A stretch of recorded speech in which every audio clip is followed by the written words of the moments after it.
નમસ્તે, મારું નામ શારદાબેન ઈશ્વરભાઈ તડવી, ગામ આંબાવાડી, બોમ્બે કંપની.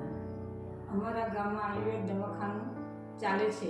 એમાં યોગ સેશન ચાલે છે. એમાં અમે દરરોજ યોગા કરવા માટે આવીએ છીએ અને મને ઘૂંટણ તેમજ કમરનો દુખાવો થતો હતો. એમાં મને ખૂબ સારી રાહત મળી છે અને આયુર્વેદ દવાખાનાનો તેમજ સરકારશ્રીનો ખૂબ ખૂબ આભાર.